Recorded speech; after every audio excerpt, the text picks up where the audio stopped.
Et pour la 4e année, la sélection régionale se déroule sur notre territoire. L'organisation est de nouveau confiée à la troupe istréenne Mnemosyne Compagnie. Et nous sommes en compagnie de sa présidente, Elisabeth Veruni. Bonjour. Bonjour. Ravi de vous avoir sur nos ondes. Comment se porte le théâtre amateur dans la région ? Le théâtre amateur dans la région se porte très bien. Nous sommes énormément de compagnies amateurs sur la région et surtout dans les Bouches-du-Rhône. Je crois que nous avons atteint en amateur le nombre maximal de toutes les régions de France. La deuxième région, c'est Rhône-Alpes. Qui pratique le théâtre amateur, Elisabeth ? On a plus de femmes, plus de jeunes, plus d'anciens ? Comment ça marche ? On a plus de femmes, ça c'est certain. Et puis, il y a quand même des hommes qui font du théâtre amateur, mais en règle générale, dans les compagnies, il y a souvent beaucoup plus de femmes que d'hommes. Et puis, la moyenne d'âge, c'est plutôt 40 à 60. Après, il y a des troupes de jeunes cette année que l'on a découvert et qui se sont lancés, qui sont jeunes, et c'est une très belle chose. Alors, qu'est-ce qui pousse finalement les gens à se lancer dans le théâtre amateur ? L'amour du théâtre, la passion du théâtre, avant tout. Parce que l'amateur en théâtre, il travaille toute la semaine et il faut qu'il aille répéter le soir après son travail. Il faut vraiment qu'il soit passionné parce que ça demande un investissement personnel très, très important. Alors c'est du temps, ça prend beaucoup de temps. Exactement, c'est l'esprit de groupe, l'esprit d'équipe.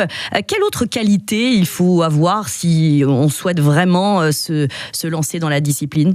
Il faut vraiment être motivé parce que c'est vraiment une spécialité et un loisir qui demande beaucoup, beaucoup de présence. Quand on n'est pas là, quand on est un groupe de théâtre, s'il en manque un, on ne peut pas jouer, on ne peut pas répéter et ça bloque pour faire avancer le travail et donc c'est très compliqué. Il faut vraiment aimer le théâtre et être très très motivé, avoir une bonne mémoire bien sûr et avoir envie de travailler ses textes parce que des fois on peut avoir une bonne mémoire et ne pas avoir envie d'apprendre. Eh oui, ça ne fait pas tout, ça c'est clair. Et qu'est-ce que ça apporte au final alors le théâtre amateur ? Ça apporte beaucoup de joie, beaucoup de passion aussi. Oui. On est entre nous, beaucoup d'humour, on s'amuse beaucoup. Et puis le plaisir de partager le théâtre entre nous et puis avec le public également. Évidemment, et là on va avoir une très belle occasion, donc dès demain, puisque c'est parti pour 3 jours de théâtre, du bon théâtre de qualité, avec 6 spectacles en compétition à l'espace 233. Alors on va retrouver des comédies, on imagine, puisque c'est vraiment la force de ce festival, mais pas seulement. Il y a aussi des classiques revisités cette année ? Oui, tout à fait. Donc cette année, la programmation est comme chaque année très variée. On ne le fait pas exprès, puisque de toute façon, comme vous le savez, c'est un concours. Et sur les 35 troupes qui ont postulé, nous n'en choisissons que 6.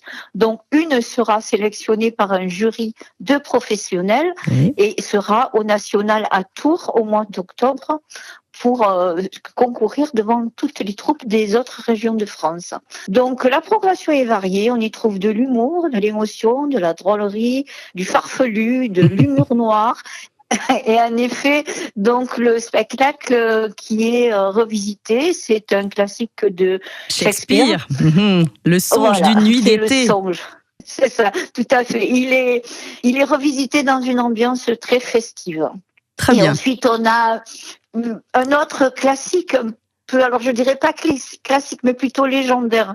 Le Don Quichotte, pas comme les autres. Voilà, le Don Quichotte, il n'est pas comme les autres du tout. En effet, il a été écrit par Maxime Farsetti, qui est un comédien amateur et écrivain de Nice, et qui a pour slogan rêver et l'imaginaire. Donc, il nous a concocté Don Quichotesque très particulier. Bon, alors la bonne raison de venir applaudir toutes ces compagnies de théâtre sur la scène de l'espace 233, là, dès demain et jusqu'à dimanche, c'est quoi la bonne raison, Elisabeth ? Vous serez accueillis dans une ambiance conviviale, chaleureuse. Vous pourrez voir du spectacle de qualité à prix abordable et en même temps, vous soutiendrez les troupes amateurs de toute la région PACA.